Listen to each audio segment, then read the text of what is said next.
शिवाय नमः।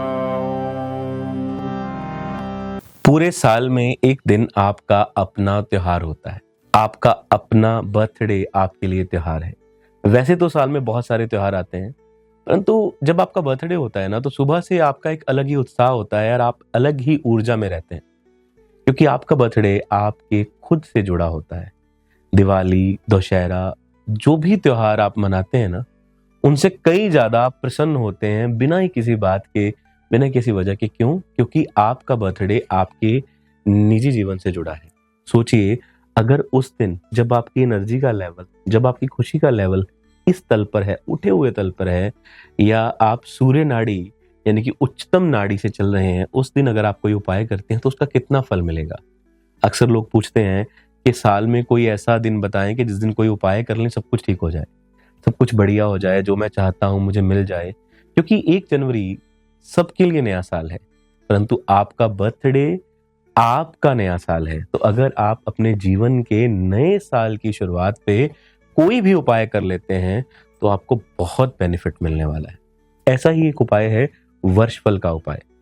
उस वर्षफल में क्या है, पहले तो समझें इसको। वर्ष और फल, ज्योतिष शास्त्र में मुंथा और मुंथेश होते हैं। लाल किताब कुंडली में लाल किताब सालाना कुंडली होती है।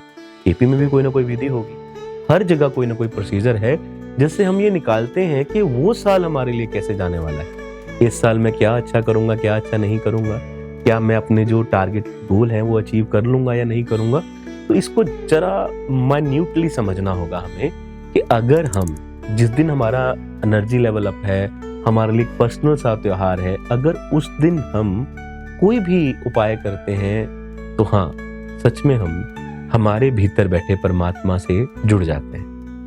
क्योंकि जिसको हम यूनिवर्स बोलते हैं ना आजकल मैनिफेस्टेशन के लिए, ये ब्रह्मांड, अहम ब्रह्मास्मि, मैं ही ब्रह्म हूं, ये भ्रम से भरम में आ गए हैं, भ्रम में आ गए, ब्रह्म से भरम में आ गए। उसी को दूर करने के लिए आप वर्षफल का उपाय कर सकते हैं। अब ये काम कैसे करता है? वर्षफल का उपाय है क्या? वर्ष और फल, यानी कि ये साल मेरे लिए कैसे जाने वाला है, उसका फल कथन करना एक ज्योतिषी का कार्य है। पहले के दिनों में जब वैदिक संस्कृति थी तो प्रत्येक घर में हवन, पूजा, पाठ हुआ करता था। अगर आज भी मैं पंजाब की बात करूं तो लोग सुबह उठते ही नहा धोकर गुरुद्वारे जाते हैं। कोई देग प्रसाद करवाता है, कोई क्या करता है। आर्य समाज जी आज भी अपने घर में हवन करते हैं। हिंदू मत के लोग सुबह उठते ही हवन करवाते हैं, पूजा अर्चना करते हैं, नवग्रह शांति करवाते हैं, और नवग्रह शांति का तो विधान भी है। वैसे ही वर्षफल का अपना एक विधान है। नवग्रह, 12 राशियां, 27 नक्षत्र, इन तीनों के समावेश से जो आपको पीड़ा मिल रही हो, जो आपको कष्ट मिल रहा हो, उसकी शांति के लिए हम वर्षफल का उपाय करते हैं।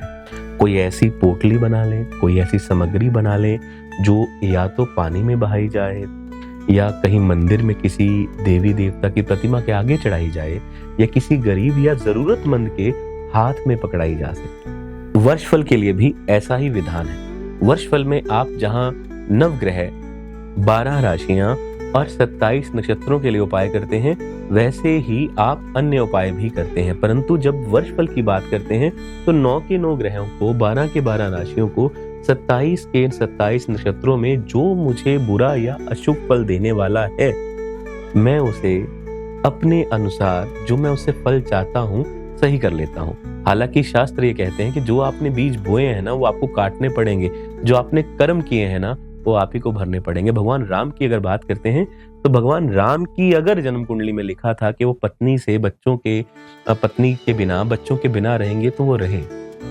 जब बोए बीज बबूल के तो नीम कहां से होए। परंतु आप अपने अच्छे कर्मों में एक शुभ कर्म और जोड़ सकते हैं वर्षफल का उपाय करके।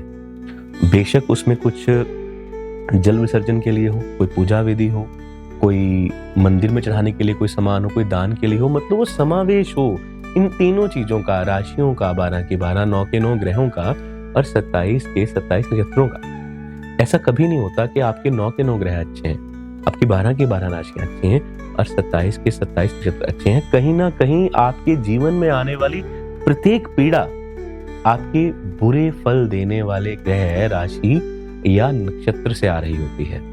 तो ये मुख्यतः जुड़ा होता है आपके परिवार और पैसे से, क्योंकि आपके सभी सवाल यही तो होते हैं कि मेरा परिवार अच्छा है, मेरा समाज में रुतबा रहे, मुझे पैसा मिल जाए। और तो इसके लिए मैं हमेशा यूज करता हूँ HRMC, हेल्थ, रिलेशनशिप, मनी और करियर। इन चारों के लिए वर्षफल का उपाय करना है। दोबारा दोहरा देता हूँ, HRMC, हेल्थ, रिलेशनशिप, मनी और करियर। मैंने हेल्थ को पहले रखा है। क्या बोलते हैं ना, पहला सुख, निरोगी काया। दूसरा आपके रिश्ते। आपका परिवार ना समाज की सबसे छोटी इकाई है। जिस इंसान को परिवार में रहना आ गया ना, उसको समाज में रहना आ गया। जो घर में इंसान बन के रहता है, पुरुष या औरत, मैं दोनों की बात करता हूं, जो घर में इंसान बन के रहता है ना, वो समाज में शैतान हो ही नहीं सकता। ठीक है, तो ये मान के चलें आप। तो अगर आप वर्षफल का उपाय करते हैं बर्थडे वाले दिन, अनेकों अनेक लाभ होते हैं। उसमें मुख्यता दी जाती है HRMC में से। आजकल तो मैं स्पिरिचुअलिटी के लिए बोलता हूँ, पर कोई सवाल ही नहीं करता। सबको अमीर बनना है, सबको पैसे कमाने हैं। और ये देखिए, विडंबना ये है, पैसे कैसे कमाने हैं हमें ये भी नहीं पता। बहुत पैसे कमाने हैं, पैसे कमा के करना क्या है ये भी नहीं पता। पैसे कमाने हैं और बहुत पैसे कमाने हैं, और पैसे कमा करना क्या है ये नहीं पता। अच्छी गाड़ी होगी, अच्छा बंगला होगा, अच्छे कपड़े पहनूंगा, फिर अच्छा फोन होगा, फिर घूमने जाऊंगा, फिर आनंद लूंगा। तो अभी आनंद क्यों नहीं ले सकते? सात्विक रहते हुए, अच्छे रहते हुए अभी भी तो आनंद में रह सकते। जीवन ना आज में है, ना कल में है आने वाले में, ना बीते हुए कल में था, आज ही में जीवन है।